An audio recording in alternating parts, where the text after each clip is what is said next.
Three, two, one. We're recording. Welcome to Hell in a Handbasket, episode 2. I am Welcome. Nunya Business. And I'm Bradley, for real. And Real life together, Bradley. we are going to talk geopolitics today.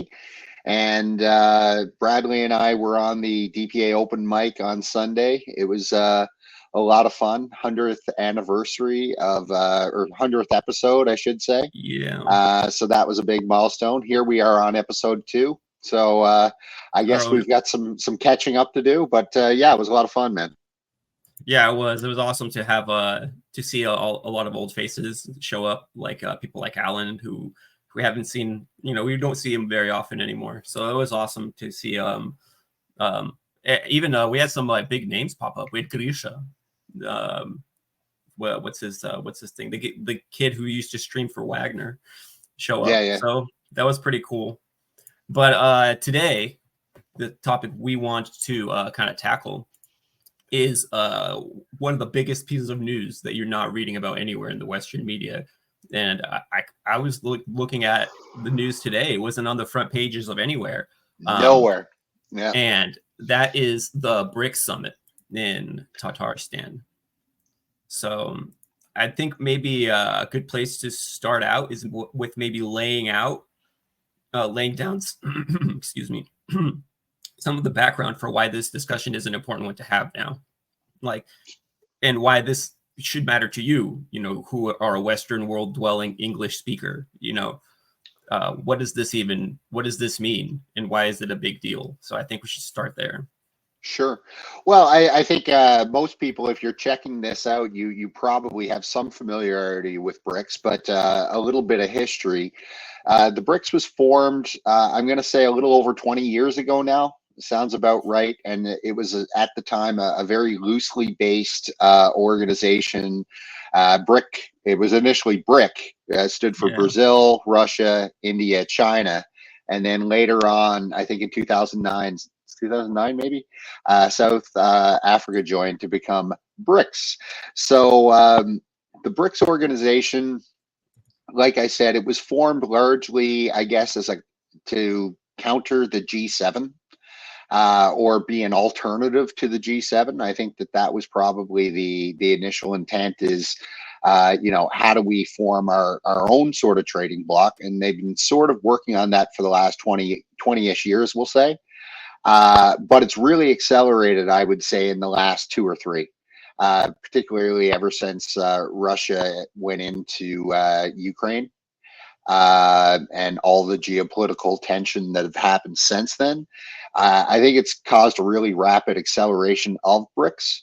And this meeting, which kicked off today, it's a 3-day summit in Kazan, Russia, that started today. A lot of people, or I wouldn't say a lot of people, some people I've read online, they're comparing this to Bretton Woods, the Bretton Woods agreement back in the 1940s, which effectively established U.S. Dominance in U.S. currency as the reserve currency in the world. So that's pretty much been the financial system we've enjoyed for the last 80 years or so. Now, I'm thinking with the formation of the BRICS and some of the things that they have on their agenda for this summit, it's definitely a challenge to the G7 system and the quote international rules-based order that we hear so much about. The U.S.-led global hegemonic order. So basically, we've been the wealthiest nation on the planet since World War II, if not before that. And we were able to use. I think it was after World War One. After the First World War, probably. Yeah, I'm just going from my economic history course back in the day, but from what I recall, at the beginning of World War One, the U.S. was the leading creditor nation in the world, and by the end of it, they were the leading debtor nation in the world because, where else were people buying stuff from but the U.S., right? But where it hadn't been where there was still industry. Yeah. Basically, especially after World War II, we were able to use kind of the post-World War II settlement to help establish dollar hegemony and the petrodollar and the U.S.-led economic world order that's the world that we've been living in. Like, unless you're really old, you've grown up and you've lived your whole life in this world. And even if you're really old, I don't think anybody's alive that's was around before, the U.S. was an economic kind of giant, So Right. what we were able to do is we were able to establish that. You mentioned Bretton Woods earlier, to be able to have the situation where we can print dollars, right? And we can use those dollars to, purchase vehicles from Japan or from Germany. And think about what an exorbitant privilege that is. That we nowadays we don't even have to print the dollars. We just have to add a couple of zeros somewhere, and we can tell you how many dollars this thing or that thing costs. People that wish to make transactions with each other, like that's what the petrodollar was all about, right? You got to do it in dollars.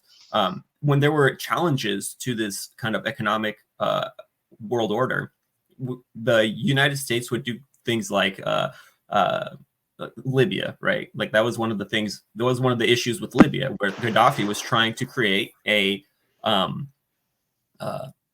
reserve currency backed in gold, and we were not about to have that because it's a direct threat to dollar hegemony. Well, fast forward to the war in Ukraine, the Ukraine war, and what's happened is we've finally isolated ourselves. It's trying to isolate everybody else. We finally managed to isolate ourselves, or are in the process of doing so, from the rest of the world, economy. And what these other nations are doing is they're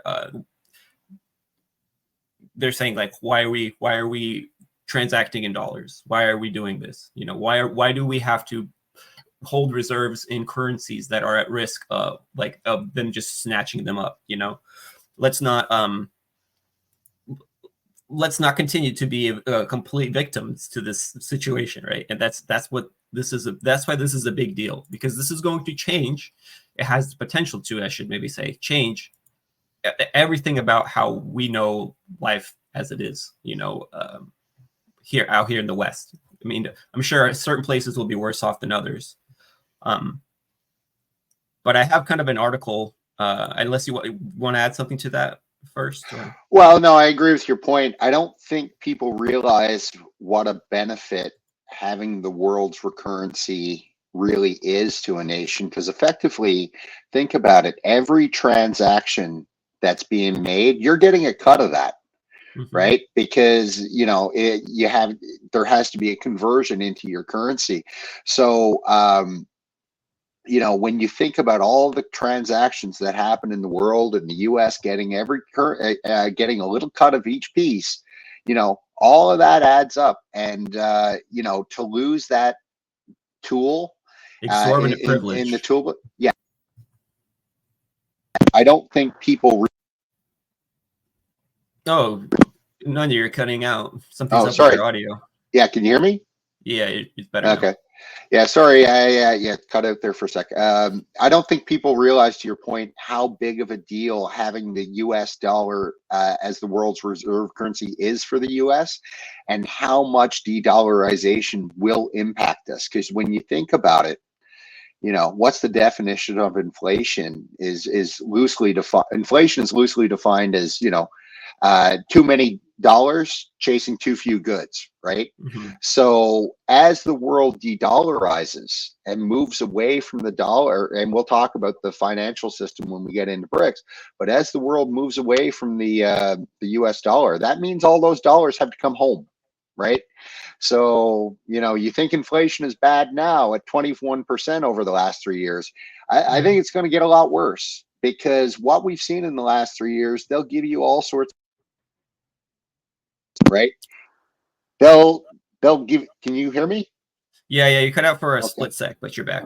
Yeah, for some reason my headset keeps cutting out. Maybe I'll have to change it now in a sec. But as I was saying, as all those dollars come home to the U.S., it's just definition of inflation. Too many dollars chasing too few goods. So that's what we've been seeing the last 3 years. They'll give you all sorts of excuses. They'll talk about supply chain issues. They'll talk about tensions in the world. They'll talk about all that. But ultimately, it all comes down to de-dollarization.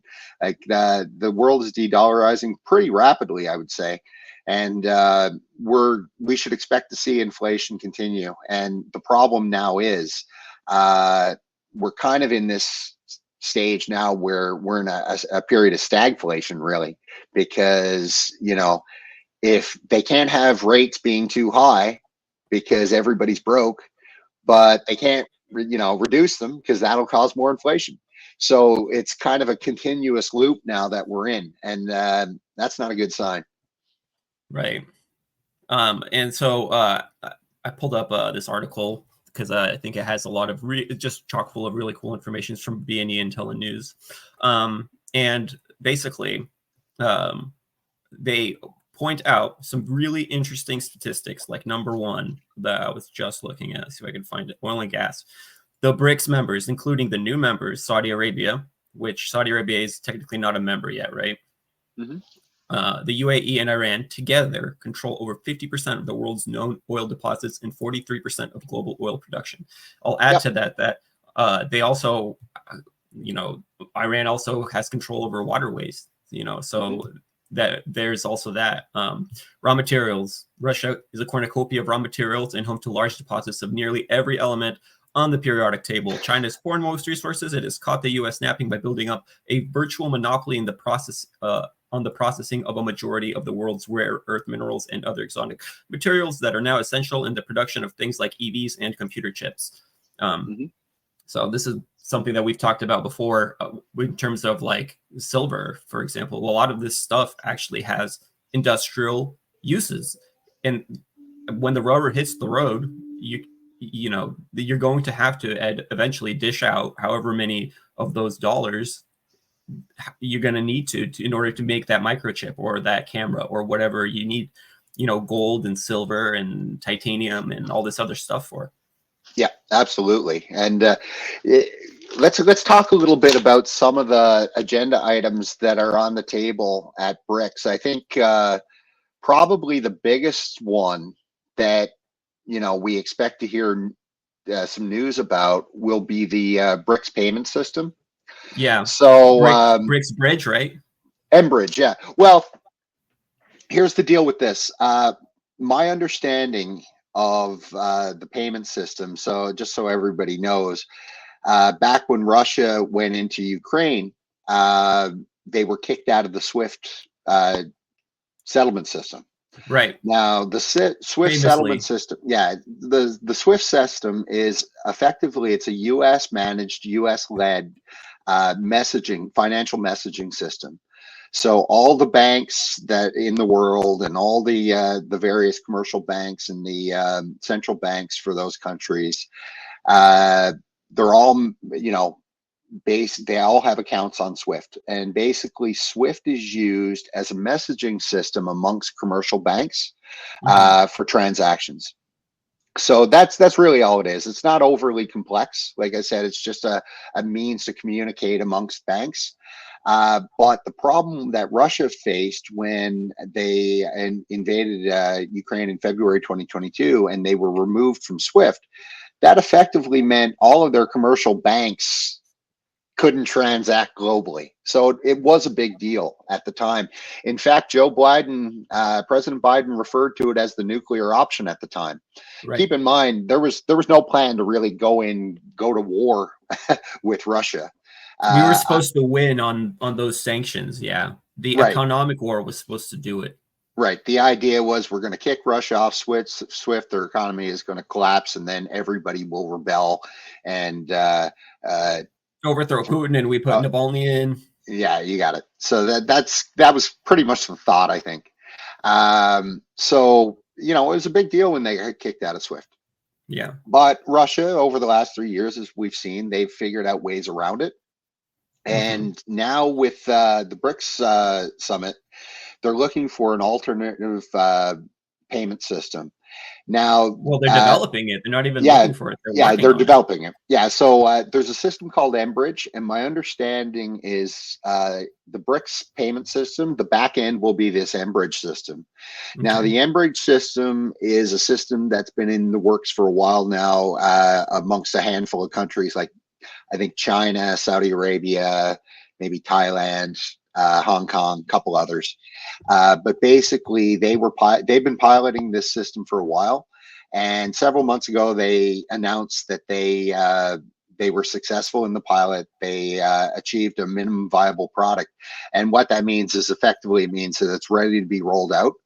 At this point, all they'd really need is the agreement of the various countries, their central banks, the commercial banks, to set them up on the system is dead simple. And then you're really off to the races. Now, part of this So settlement it's a system, digital currency. I'm reading here is a uh, multi CBDC platform developed we'll to get to support that. Yeah. multi. Okay. My understanding is, and my understanding is limited at this point because we haven't been given a whole lot of information on it, Hmm. but the creation of this payment system, they've also created something called the unit, which is a terrible name. Yeah. But I digress. Now, so the BRICS currency, if you will be called something called the unit. Now, the unit is not going to be a separate currency or anything like that. Effectively, what it's going to be is the central banks of all of these countries will agree to hold foreign currency in their various central banks, and then they will figure out some sort of formula Hmm. To for each exchange it on. member to exchange it on. You got it. And then how that gets periodically updated, all of that needs to be determined, or maybe it has been determined and we just don't know it yet. Well, if it's a But blockchain, then it could be, you could be doing it automatically on computers that determine, at the end of the closing financial day, whatever it is, they could probably automate could be. most of that. Yeah, it could I be. feel like. So we need to understand the mechanics of it a bit better. But my understanding is the backing of this quote unit will be very heavily weighted in gold. Okay. And rumors I heard was it was going to be 60% gold, 40% of the various member currencies. So if you guys are following the price of gold lately, it's at record highs and it's been going up and up and up all year. Hmm. Actually, it's been going up the last several years, but it's really taken off this year. It closed today at an all-time high. And I think the reason you're seeing that is a lot of these central banks all over the world, they're either reclaiming their gold or they're straight up buying more gold. So Right. That's you're that's seeing, something I've heard too. That not everywhere, everybody's packing gold as much as oh they yeah, can. yeah, everyone. And I think the reason being they all see the writing on the wall that eventually we're going to see these kind of CBDC type currencies that will be backed in gold. Now I can tell you, like, because I follow the gold and silver markets. I wouldn't say heavily, but I keep an eye on them. Hmm. China and India in particular have been buying up gold like it's nobody's business this year. And then Russia and then silver as well. Like India is buying up crazy amounts of silver, and Russia just announced last week that they were adding silver to its strategic reserve list of metals. And actually, gold. I don't think people have realized this because it certainly wasn't announced in the mainstream media anywhere. Gold has Hmm. actually overtaken the euro as the number two reserve asset in the world after USD. Really? Yeah. Wow, I So did yeah, not. it's growing. Yeah, and then silver's right behind it, man. Like silver was up another dollar, a little under $1 again today, third straight day. I think it's up maybe about 10%, 10, 11% in the last 3 days. Um, Silver is going to take off as well because, as you mentioned, silver has got, a use as a precious metal for, trinkets like gold, but it's got a lot of industrial uses. It's used in a lot of weaponry. It's used in a lot of electronics and things like that. And the Yeah, problem you with were silver, telling me earlier that some massive amount, crazy amount, like kilograms worth, goes into just the rockets that we use for air defenses. which Oh is yeah, it crazy to was. hear. I forget which missile. It might have been a HIMARS. It might have been a HIMARS missile. It was one of these things that blow up. That's all I know. But uh, I think it might have been a HIMARS, but they used 15 kilograms of silver in the warhead. Jesus So Christ. yeah, and that's just for one. And the thing about it is, military usage is not necessarily reported because it's military, but they still need that stuff. Yeah. And the problem with silver is the last, I think, 4 years, they've been running global deficits. We're just not mining enough of it anymore. Yeah, due So, to the fact that they're probably manipulating uh the value of it. So of well, course. yeah, I mean, basically silver and gold for that matter, all the metals, right? Like if you look at gold, silver, copper, platinum, they're all being suppressed by the big banks because Okay. they want to control the market. So silver is a perfect example. You look at silver and you say to yourself, well, as of today, it's a little. I'll round up. Let's say it's $35. Okay. So $35, But if you look at the all-time high of silver, the all-time high of silver is like $50, and that's the nominal all-time high of silver, and that was back in 2012. But then Mm. if you look at the real all-time high of silver, it was back in 1980 sometime, and I think the adjusted value of silver was something like $100 plus. So you look at it and you say, well, if the real value of silver back in 1980 was 100 and whatever it was, I forget the number offhand, but now it's only 35. Yet we found all these more uses for it, and we're not Yeah. mining any. Why hasn't it appreciated? And the reason why is the big banks, they suppress it. And there's like 8 big banks in the world, and they all have massive inventories of silver, and they use those inventories to basically short it down when they need to keep the price suppressed, and then they'll pump it up, collect some profits, and then short it down again. They've been doing that for decades. Now, the problem though with these big banks, and it's the suspects that you'd expect it to be, the JP Morgans, the Deutsche Banks, the Goldman Sachs, whatever. The problem is, a company like JP Morgan, I read somewhere that JP Morgan is the largest silver owner in the world. Like they've got billions of ounces of silver in their inventories. But the problem is, because they've been shorting this and playing this, trading game for decades, that requires silver that they haven't replenished. And Oh man, they're short. the other bigger problem is these exchanges, like the COMEX in Chicago, the LBMA in London. A lot of the transactions that these guys historically have done are effectively paper transactions, right? Like Okay. if you or I were to go buy some silver on the COMEX, we wouldn't actually get silver in our hands, right? We'd get a certificate Certificate or of some kind. whatever it Yeah. may be. But if you're a big player, because you need silver for industrial use, because you're a company that uses it, like your Raytheon or whoever, you actually take possession of the silver, right? So Hmm. they have volume limits.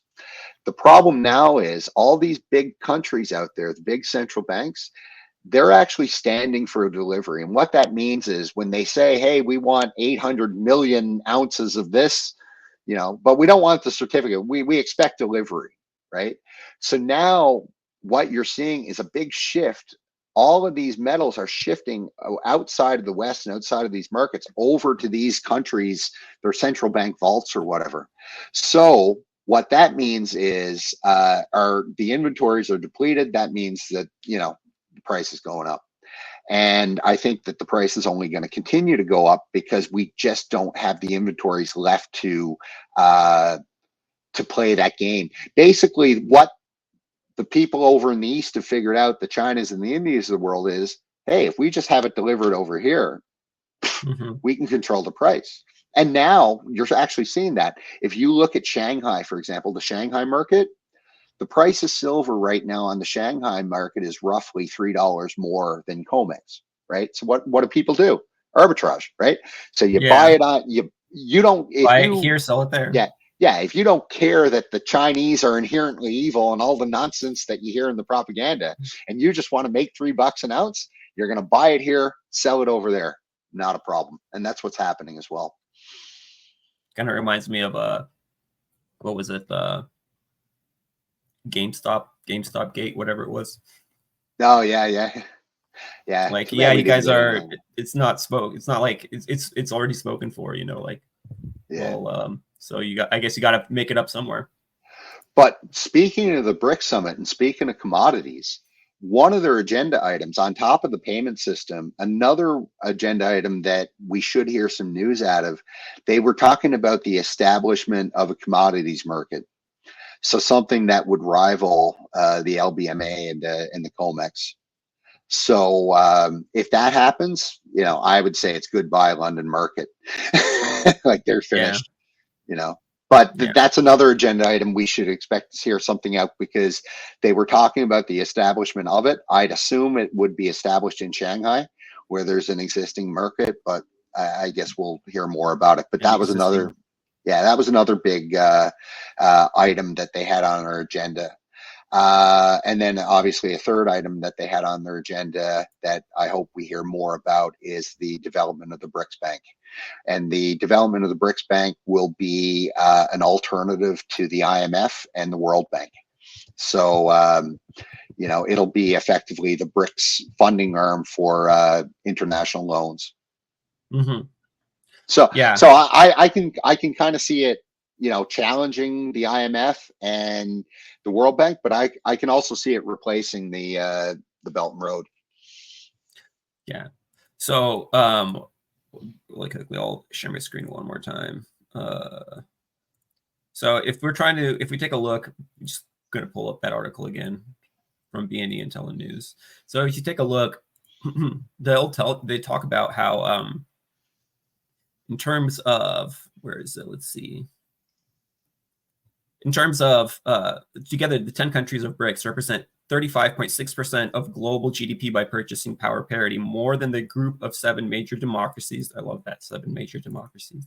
30.3%, but are slightly behind in nominal terms. And then we get told that, let's see here. Where is it? Somewhere here. Yeah, you see, like I'll listen. I'm not an economist, but like I'll listen to economists talk about this stuff, and they'll be like the most important factors for economic growth. One of them is population, and the global South obviously has the vast majority of the population. I never even could stop to consider that with only 150 million people, Russia is also by far the largest consumer market in Europe. Let's see here. Russia, raw materials, we talked about that. Yeah, I can't find what I was looking for earlier, but basically, I was looking for a stat that talks about how much the, oh, here we go. How much is produced in the global South. Like, I can't, maybe I'm pulling up the wrong article, but basically it was something crazy. The stats were like 90% of the inputs for the global economy come from global, like the labor requirements come from the global South, but something like 20-ish%, a little bit over 20%, I think it was, is the actual amount of wealth that they get back. And I think that this is an interesting thing to juxtapose with the fact that it hasn't all gone to shit yet. You know, the dollar isn't as weak as it's going to be looking into the future. So the global South produces, just real quick, I just finish up. The global South produces, you know, the majority of the shit that powers the economy, and that is basically what BRICS is. I think what the primary thing that BRICS is about, right? Because what are all these different elements of BRICS, like the bank and the alternative payment system and the alternative to SWIFT and all this stuff, right? It's all about trying to keep more of that in those countries themselves, since they have more of wealth, you know. So this multipolarity, chance at multipolarity, is kind of like the number one reason for, you know, the World Bank and the IMF are probably one of the number one reasons for this shift to multipolarity. The number one reason for the existence and the rise of BRICS is probably the BRICS Development Bank. It has the potential to shift world trade. Go ahead. Well, here's a scary stat for you, and it's probably a bit outdated at this point because I think I read this 2 or 3 years ago, but it's, directionally correct.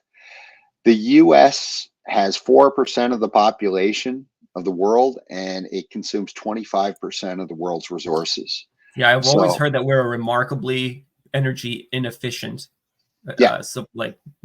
nation, the way we've built up our infrastructure. Yeah, and it's not surprising. I mean, everybody drives. Canada's the same way. So it's one of these things where, that's a mathematical equation that's going to shift really quickly. And when all of a sudden the other 96% want a bigger share of that 25, well, that's inflation, right? Like that's inflation right there. Everything is going to get more expensive for sure. But, I mean, what do you do, right? I mean, you can't fight the entire world. So, well, you can, and then you end up like in this situation. Right. And that's where we're at. We're at the end of empire, and the hegemon continues flailing about, but Bequest, as you call it. Yeah, eventually they go off into the night. Now, the only question is, do they go off quietly into the night or not, right? I'm not sure what the answer will be ultimately. Yeah. That's a very important question. Will they do it like the Soviet Union, did it, or will they do it like the British, right, and cause massive world war? But are we? Let's go through the other agenda items. Are there any other ones that stuck out at you? What, for BRICS? Not really. I think those are the three things that I'm most interested in hearing about. Would be number one, the payment system; number two, the commodities exchange; and number three, the BRICS Bank.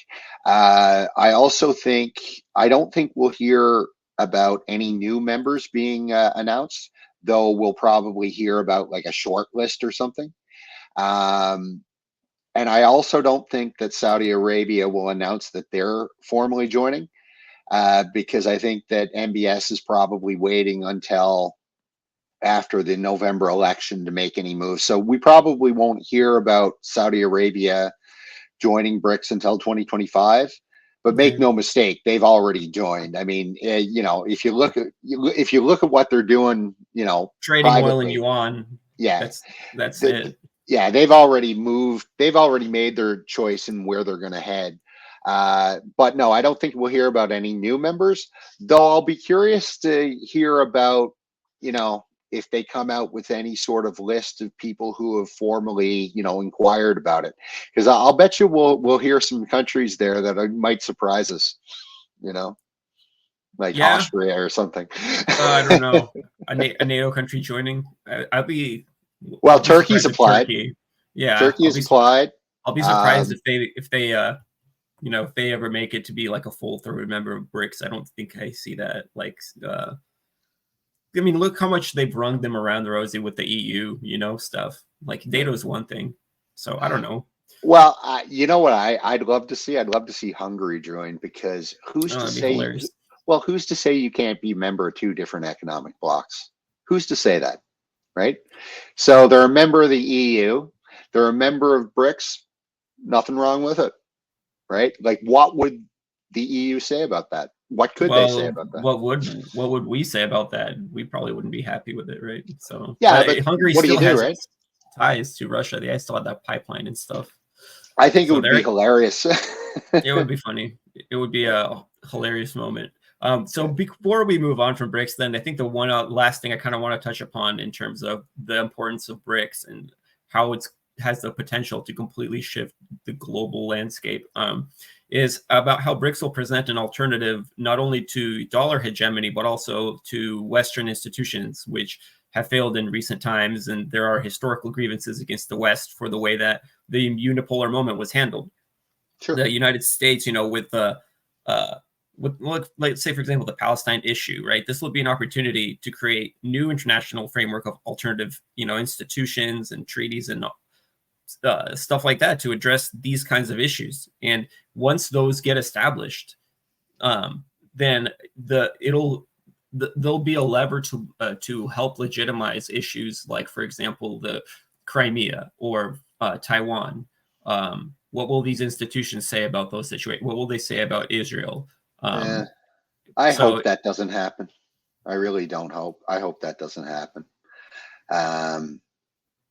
We need the UN to do that. We need to reform the UN. We don't need to create another UN or another alternative to the UN. And with respect to BRICS, I mean, BRICS in a perfect world, I would like it to remain an economic trading union, because anytime it goes outside of that mandate, like the G7 was initially an economic union, the EU was initially an economic union, right? And once you start going outside of those boundaries and you go into a political union, look at the EU now. What is it? It's a mess. It's an absolute mess that they've created for themselves there. Yeah, so I think that will be a challenge for BRICS to avoid. Yeah, my hope in that kind of mess too. Well, my hope is what I've heard from China and Russia and India, for that matter. They've all pretty much said the same thing, and they've all said that there's a need for the UN to reform, and they've all said that they don't see the BRICS as being a forum for that sort of stuff. They see the UN as being a forum for that stuff. So I think what ultimately and hopefully will end up happening is the BRICS members, because they're all big players, they'll use their influence to influence the change within the UN. Yeah, that's my hope.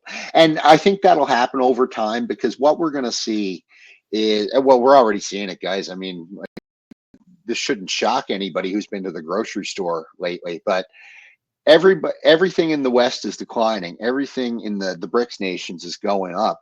So over time, and it'll take, 10 years, 20 years, 30 years, whatever it's going to be. But eventually they're going to have the clout just to say, okay, we need to reform, this, and this, and it needs to happen now. They'll just have that power. They'll have the power effectively that the US used to have within the UN. Well, I think that this is why the U.S. is trying to force the split in the post-hegemonic world order to be another binary split. They're trying to keep it. Sometimes I feel like I don't know who said that, who said it, but like the people who won the last war or the people who lost the last war are the ones who understand they need reforms. The people who won the last war think they have the silver bullet, So I think that the way that a lot of American kind of like strategists think about this is they probably think of it like in terms of the Cold War. We were able to win the Cold War, and this could be a similar situation to that. I think that they have a hard time stepping outside of that. They have like a failure of imagination to be like, no, it's not, you can't do that the same way. It's not going to go through the same way. And I think that the BRICS nations are determined to make it multipolar, right? To keep it from being you're with us or against us. Are you with communists? Are you with Americans? They're trying to not be in that. Go ahead. You don't have to tell Putin how bad the Cold War was, right? You don't have to tell that guy. He lived through it, right? And he saw just how polarizing it was, and how Soviets suffered because of that, right? You don't have to tell him that. He doesn't want to go back to that. Xi, from what I've heard from Xi, he doesn't want to go there either. So I think that the US will try, to your point, they'll try to create these two big blocks with them in the lead of one and China in the lead of the other. But number one, I don't think that model works, and I think everybody realizes that model works. And number two, I don't think the Western Bloc is that strong anymore. Like I think everybody's going to splinter off sooner than later. It's only a matter of time, in my opinion, before the EU just collapses. And Japan. You think Japan is going to be an ally of the United States in a few years? I can't see I it. think so. I think they're paranoid about China. I think they're going to do everything they can. I don't know. I think Japan's in a really tough spot because they're kind of out there on their own, out in the middle of the Pacific. They don't have any resources whatsoever to speak of. And unfortunately, their biggest supplier is Russia and China, right? So, they're really dependent on the countries that they're supposed to hate. And that's why I've always said the first G7 country to break from the rest will be Japan. No Okay. question, right? I think. Interesting. Right. It's hard for me to imagine that. I mean, I guess I hadn't seen not as old as you, so I haven't seen the world be very radically different. This is probably the biggest change that I've ever, what's already taken place is probably the biggest changes on the geopolitical stage that I've ever witnessed. Well, keep in mind, when I was a kid, Japan was the enemy. Japan was the China of the 1980s. Like, make no mistake about it. Yeah, we had to do tariff wars and all this crap. All this stuff. So I'm not so sure that there's a huge love of the Americans in Japan. I don't see that. I think there's love at the political level, but the average Japanese person probably doesn't give a crap. Like, they lived through all that stuff. So yeah, I see Japan breaking for sure. Eventually, the EU is just going to collapse on itself because it doesn't work well. And it will if there is the rise in populism that they keep that has everybody's hair on fire. That's what they mean by that. What Orban being a populist, what does that really mean? They mean that Orban is doing stuff for the population of his freaking country, and and he's ruining the whole. He's ruining the gravy train. I don't know, whatever it is, right? He's stepping out of line. Like, screw that guy. Yeah. So, but hey, they love him there, and that's all that matters. Yeah, that's the thing, and I think that other countries as well have gotten wise to a lot of these soft influence tactics. Remember Kazakhstan, remember Belarus, right? I think that the maybe partly due to the internet, maybe partly due to the fact that we haven't changed our playbook in decades and decades, but people are starting to wise up to that. Even in Latin America, right? Well, I'm not so sure it's so much as wising up. Like, they've always known what the game is, right? They've always known. But the difference now is they've got the power to actually resist. And they've got the backing of countries like China and Russia to resist. Like, why do you think Venezuela still has Maduro in power, right? Like, if this was 10, 15 years ago, that guy would have been tossed out on a rail. But now, I mean, they've got the backing of some of these countries. And this is why I go back to when President Xi went to, was it St. Petersburg, I think, in 2023. It was in March 2023, sometime around then. And when he and Putin met, and remember, before Xi left to go back to China, he said to Putin something along the lines of, we're going to change the world for the next 100 years. Do you remember he said that? Yeah, I do remember that now. And then they had that weird hug thing that was really awkward. But the hug heard around the world. Yeah. When he said that, I almost fell out of my chair because he doesn't say stuff like that. So I knew he meant it. And what he meant by that, I think, was we're going to change the world. Any sort of this coup type activity that happens, we're going to, step in and offer our assistance for that country. And that's why, how many coups have we seen since February 2022? And how many of them have been U.S. friendly? I can't think of one. I don't know. Would you consider Argentina a coup almost? Well, no, he got in. He was democratically elected. You could argue about how free and fair their election is. I don't know, but but I mean, like I knew about. I've never heard of any Argentinian politician. I don't think ever. But I heard all this stuff about Milei long before, he was there. Maybe he was organically would have showed up there anyway, and they just kind of picked the right guy. But he's obviously a clown. I mean, Zelensky was elected as well, but you really want to say that that was totally on the up and up? I don't think so. I think I'm not saying that they're on the up and up. I'm saying that all of these puppets that they've got installed, they're absolutely puppets, but they've still been installed in their puppetry through some sort of democratic process. What I'm saying is, since 2022, all the military coups, or what, like the proper coups now, yeah, how many of them have been, on the side of a U.S.? I can't think of a one, but I can think of a lot that favor China. So, and that's my point, is like basically what she was saying is, enough of this crap. We're going to step in where we need to block this, to protect our own interests. And that's something you haven't seen from the Chinese before. You haven't seen it from the Russians really either, outside their kind of regional area, right? So I think a lot of these countries, like Venezuela is a perfect example. I think he's being protected somewhat, and I'd be shocked if Venezuela wasn't the next official member of BRICS. So you were showing that article earlier talking about oil reserves at 50%. Venezuela joins, you bump that up even more, right? That's right. What is the biggest oil reserves or something, or the biggest known oil reserves, something like that? Yeah.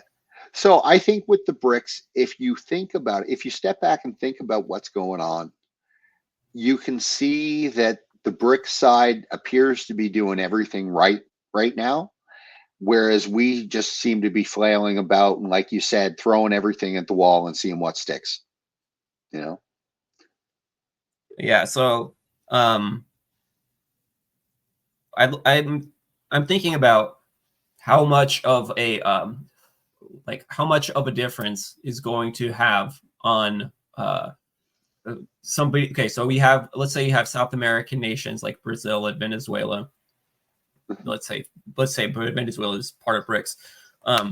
How much are these nations going to have an effect on the internal workings of BRICS? Because, remember Argentina was going to be part of BRICS, and then they got Milei in there, right? So how much of an effect would it have if you have the anti-BRICS lobby in Brazil come to power, and Brazil is in BRICS? How much damage could they do on the inside? And I don't think that that's something that we're not also considering. So that's one more thing that I think about when I look at all of these new members. Like, there's a lot of new members, and a lot of nations have expressed interest. But how secure is your kind of BRICS club?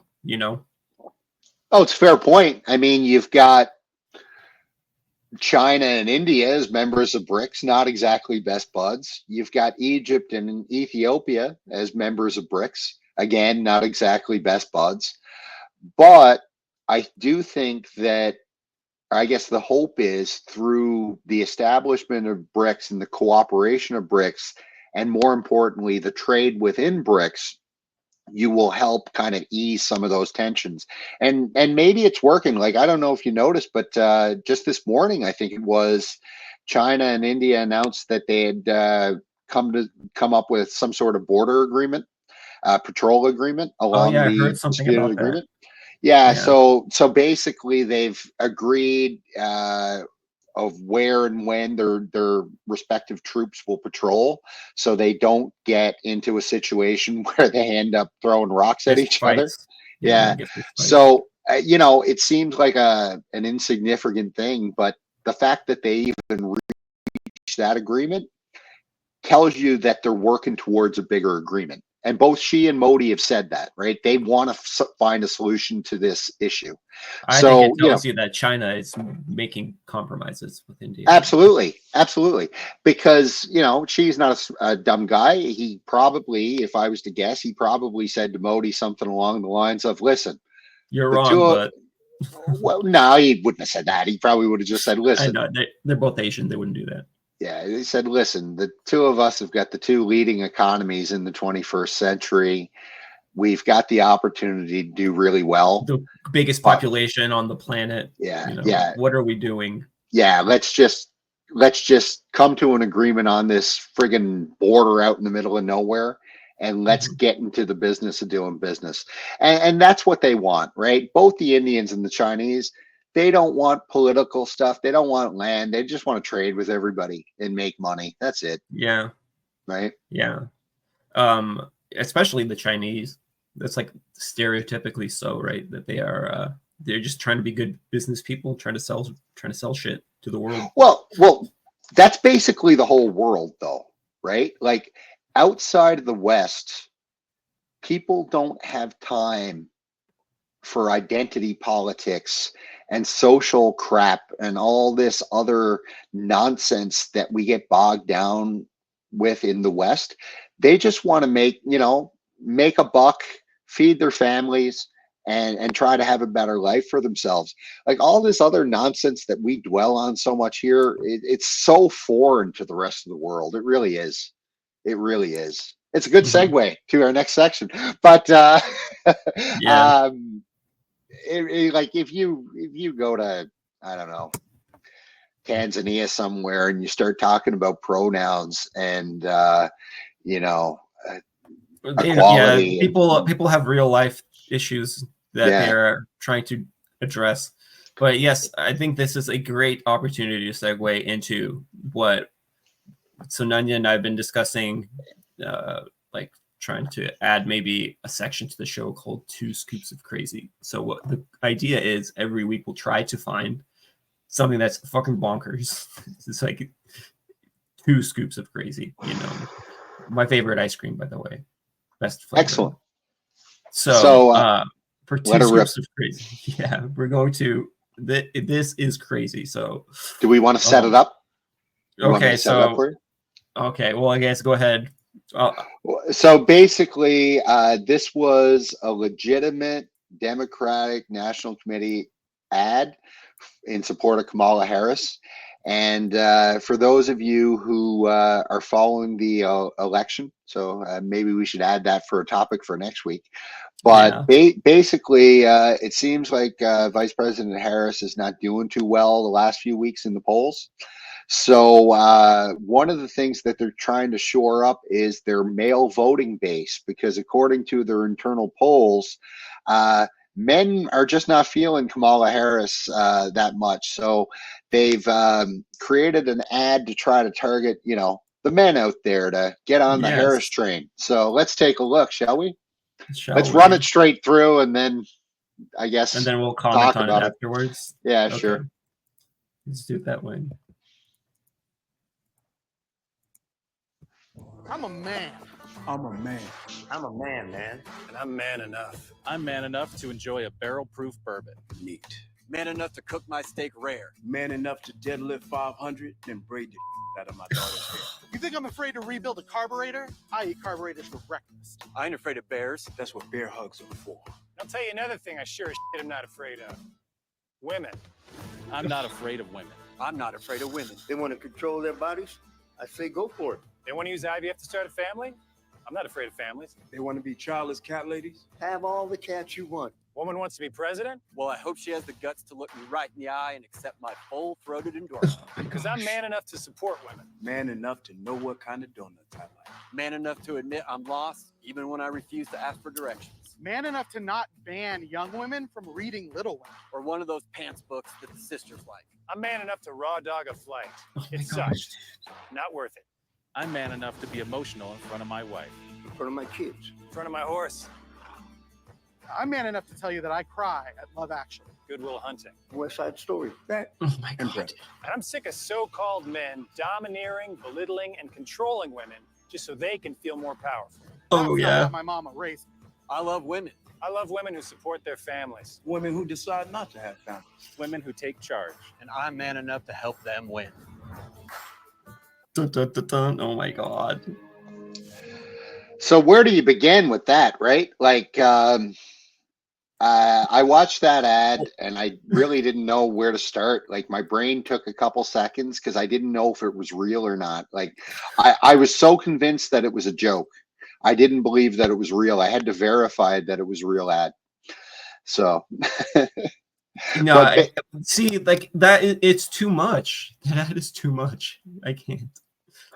well, it's basically, as best I can tell, this ad was written and thought up by woke women who think this is how men act.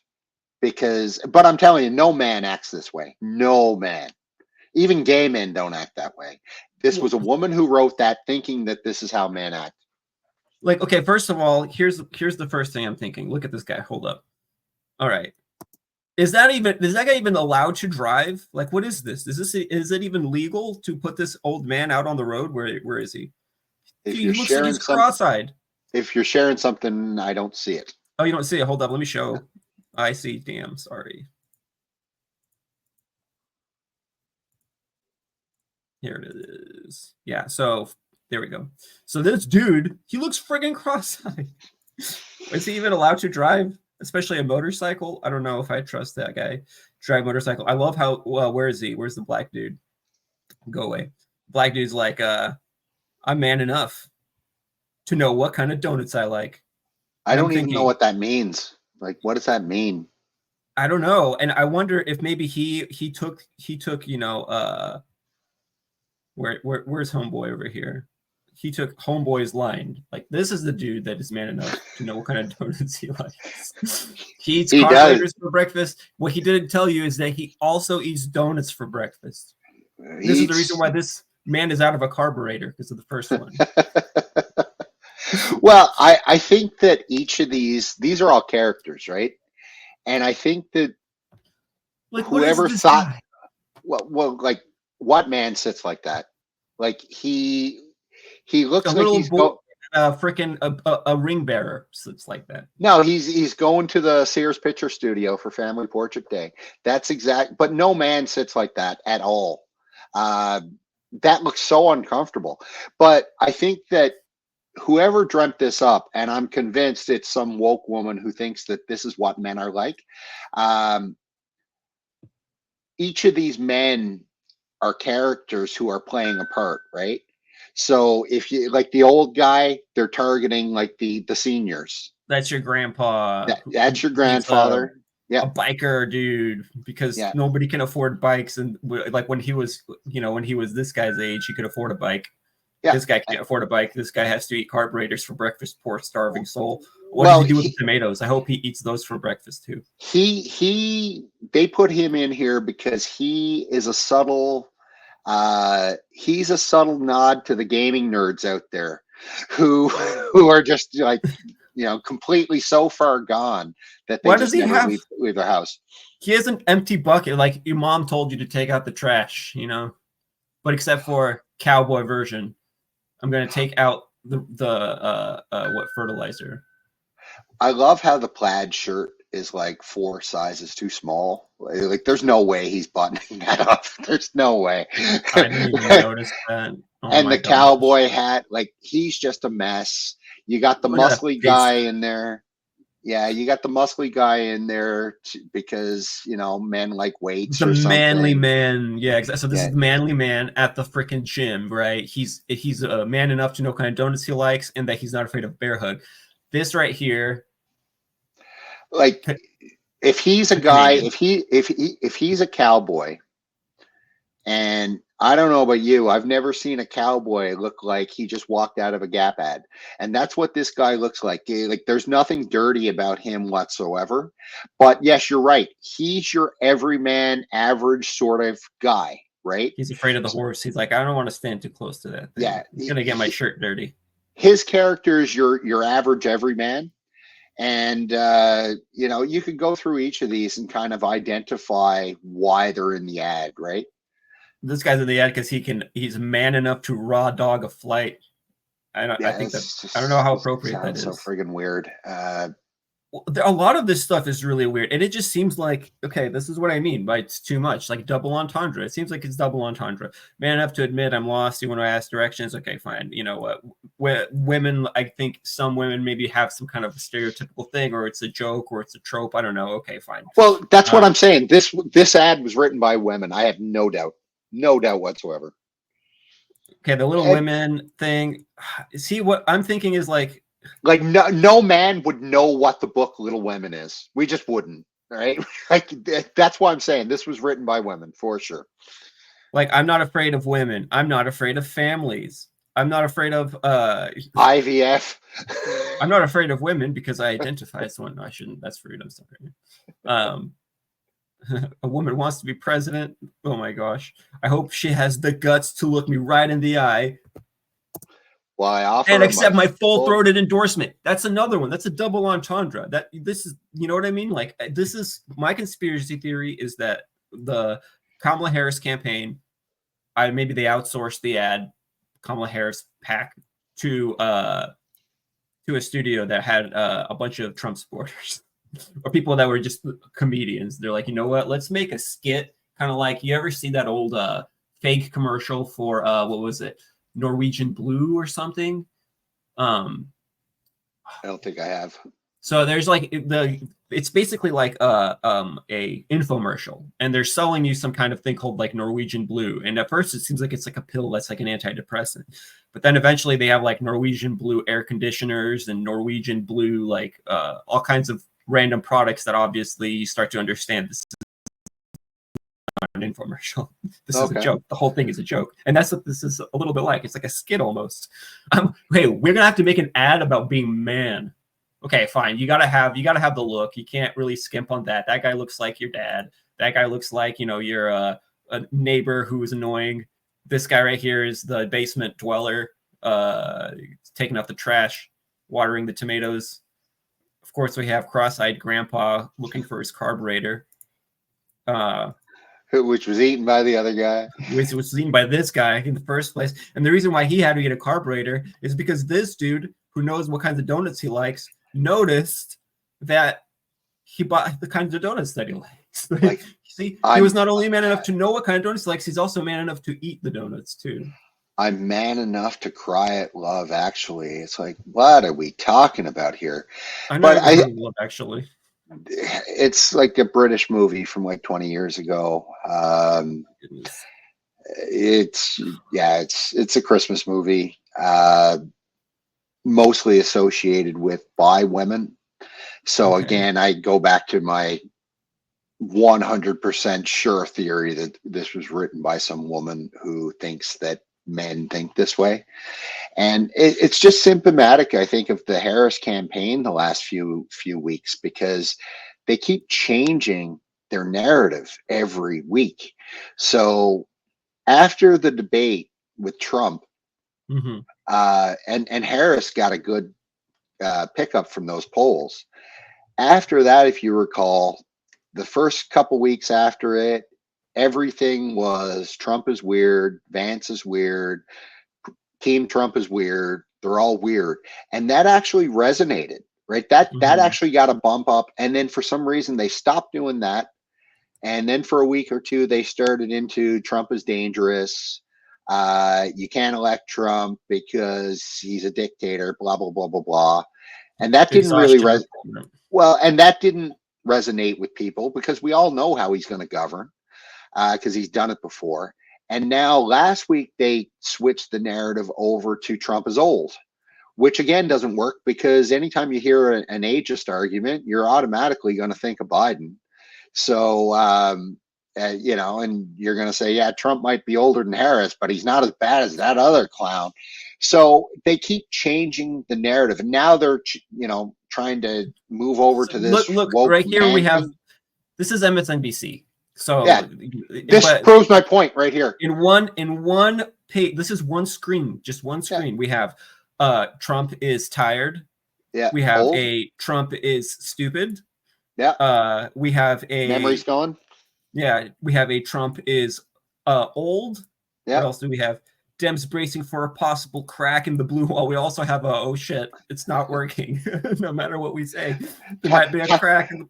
Time to get an ad out targeting males. Yeah, targeting cisgender males. What an excellent idea. See, maybe that's what they're trying to do. Maybe that's who they realize that they don't think is voting for Trump. But I think okay, so the Trump probably has the white male vote locked down, as far as I can tell. Sure. Probably. I don't know. Like, it doesn't seem I, to me like there's a huge. I think he's got the male vote down. Period. Forget about color. I'm That's a seeing a good lot of point. There's a black men lot. and Good Hispanic point. men voting for him as well. So and people vote with what's in their wallet primarily, right? And it doesn't matter if you're broke, you don't care about anything else. And all this social engineering nonsense, nobody cares about. The social issues like abortion and stuff, it's kind of like, really, we're still talking about this after 50 years? Like, piss off. Tell me why my Well, loaf of that's bread is why. $5. Well, tell Well, me that's why my loaf of bread is $5. That's what people want to know, right? yeah, but we They don't don't want to care talk about the about rest. that. That's a tough one to solve. If you can No, switch the I conversation to transgender bathrooms now. yeah, Now but we're talking. and I agree with you. People want to hear more about it, but that's why I think Trump is actually gaining in the polls, because after that debate, well, actually, I go back to the Trump campaign has just been disastrous since he got shot the first time. Like, he was on a roll coming out of that debate with Biden, and it looked like smooth sailing. And then he got shot.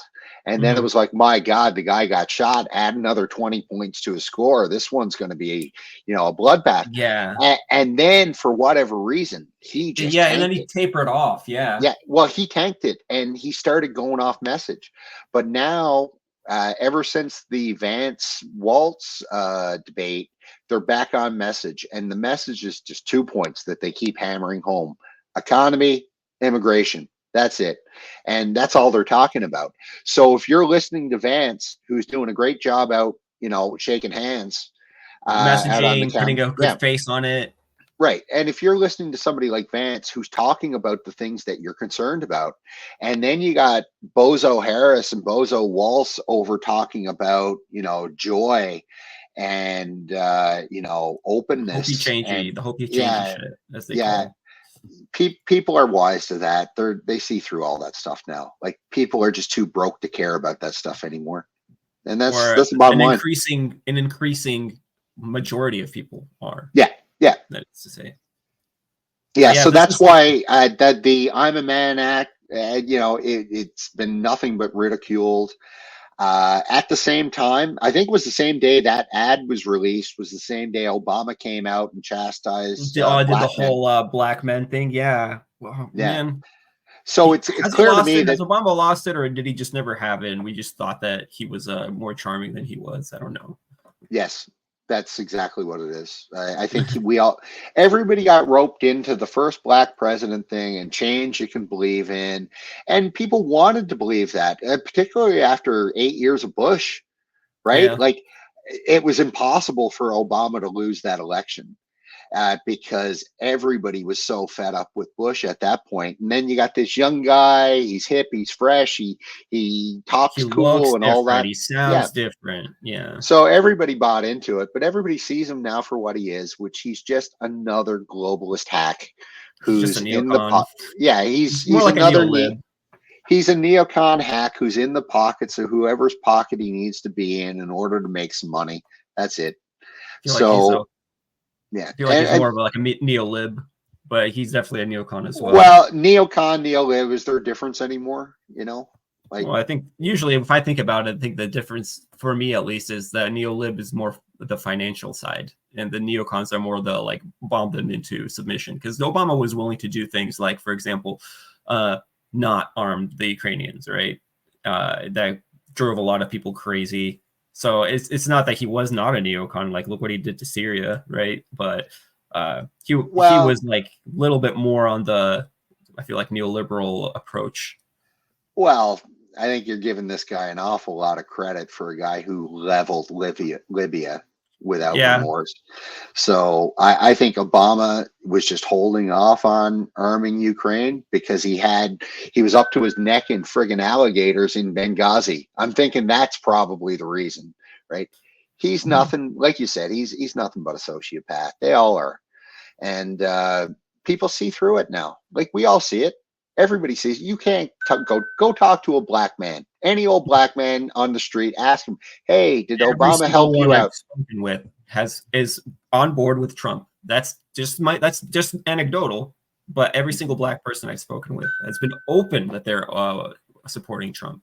Yeah. I feel like there's a little bit of a pushback about black people being frustrated that their votes have been taken for granted for so long that, you know, you could just continue to count on it. Well, you can't, you know. Well, I mean, they should be Increasingly. upset about that, and they should do something about it by voting for somebody else. And I think that, you know, you're going to see a lot of people do that this election for sure. So real quick, I want to say that this is the first news story I've seen in Western mainstream media about the summit. If you look all the way down here, it's not even on the first page. Analysis: Putin hosts major summit for world leaders, showing he's far from alone. It's the first time I've seen any news on it here in the West. If I press that story, the first thing we talk about is the Ukraine war, of course. Go ahead. Well, I've been reading these stories today in Western media, and they're all the same because they all come from the same source, right? You know that, right? It's like somebody in the CIA gets up at 2 o'clock in the morning, says, geez, how am I going to spin doctor this? Okay, here you go, Associated Press. Here you go, Reuters. Disseminate the information, and that's how it happens. To your point, go ahead. But, you know, I've been reading these articles today, and they're all the same. And the basic premise is, if you read any of these articles, is Putin's invited everybody to Kazan this, you know, week to prove that he's not alone. It's not the fact Israeli spies writing American news. Just to your point, but continue.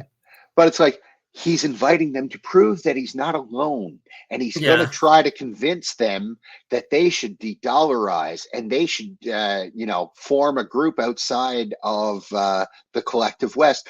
This is what you're reading in these articles today. That's the story. And it's like, that's the story. There's a picture book like level childish story. That's the story. The story is Putin has invited them all here there solely for the fact to prove to everybody that he's not isolated in the world. It's not the fact that there's a BRICS summit, not the fact that they've got, you know, an agenda that they're going to speak about, not the fact that they're going to make you. Yeah, none of that, right? It's the fact that Putin is solely doing this for his own, you know, selfish purposes, ego and all that. Yeah, to prove to the world he's doing this like dance, like Putin's actually doing a bird dance. That's what the BRICS is. They're the strangest articles that I read today, and all of these, whether it be whatever CNN you had up, Bloomberg, you name it, they were all the same article. BBC, you name it. And I just found them really funny, because if that's the level of analysis that these journalists are doing, God help us all, because it's just take me back to like our first episode, right? Where eventually the truth does come out. You know, it does have to happen, but even sometimes these kinds of headlines and these kinds of stories, you know, like just second grade level childish, you know, picture book stories, honestly, like from what you described, from like, what, are you serious? Just because those sorry,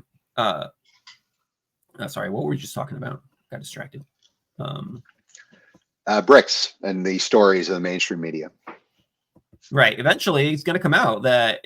So what they want to do is they just want to be able to control the rollout of it. So even when the Ukraine war has been lost for a while, right? It's been obvious for a while that the Russians are going to more or less win that war, get a dirty victory, as John Mearsheimer says. But now the news stories are starting to roll out about, you know, who, even though this has been apparent for a while, you know. So I think this is similar, where it's going to still happen, but you want to be able to set it up in a way that you're the one telling the story, you know. Yeah, of course. And well, we also can't forget that I think a lot of this news they're just trying to suppress before the election, because they don't want bad news coming out. They don't want on that election. You really bring it up. I am, because I'm telling you, man, I've seen this so many times in so many elections. all the bad news gets built up after the election. It's kind of like, oh, had only we known. It's this kind of stuff. It happens all the time. So I think absolutely, as soon as that election's over, you're going to see we're going to drop Ukraine like a hot potato. It'll be so quick. Like Ukraine will be like shooting, and then where somebody will just grab the gun and take it away. They're still going to be like, what the hell? Yeah, we needed those. No, I think we're going to back away from Ukraine, and I think we're going to probably double down on Palestine. No, Palestine. I unfortunately, I'm not seeing any signs that we're really serious in ending anything in Palestine.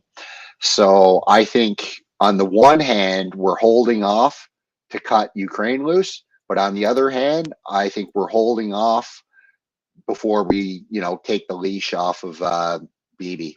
And that's terrifying to think about, given how much devastation they've already, conducted. But what else could they even do at this point?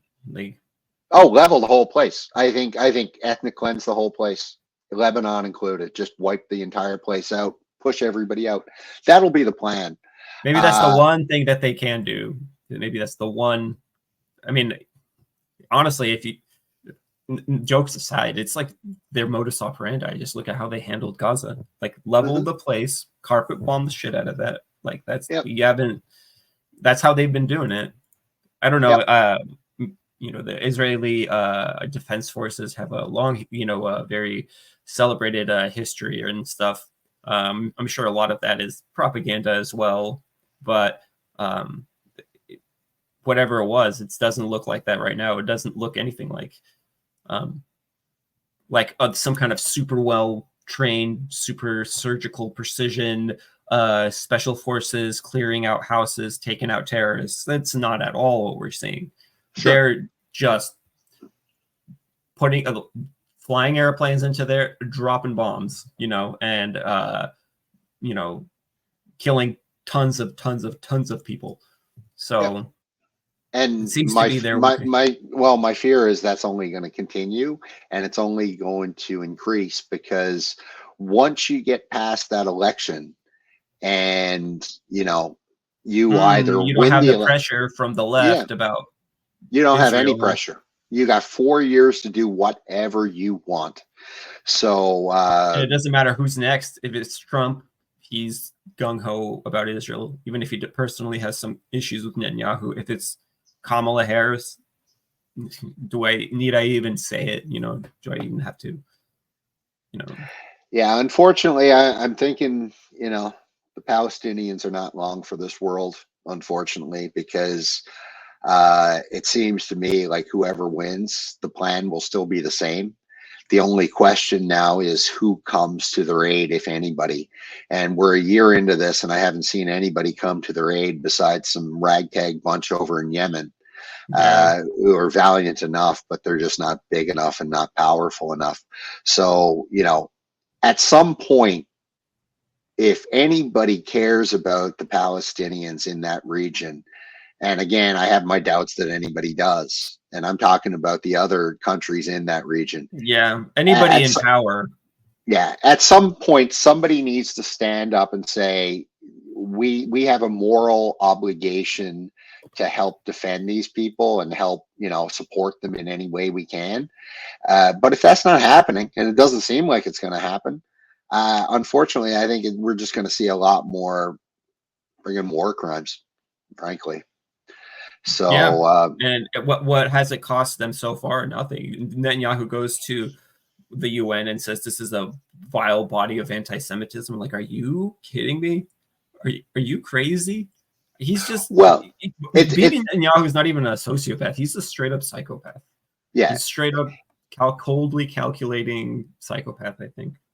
It's cost them a lot, though, and unfortunately, they don't see that, or they know it and they just don't care. But I mean, Israel's basically a pariah now, and by association, so too is the United States. And as the world turns, people are going to remember this stuff. And like I said, we were talking about through the most horrendous. What we lived through a genocide, an attempted genocide. Like we saw that. It was in our time. Yeah, and like you said, the truth always comes out, and when it does, I think a lot of people are going to have trouble sleeping at night. I don't know. Like I think about the most major, war criminal of all of our history, as far as we know, right? Adolf Hitler.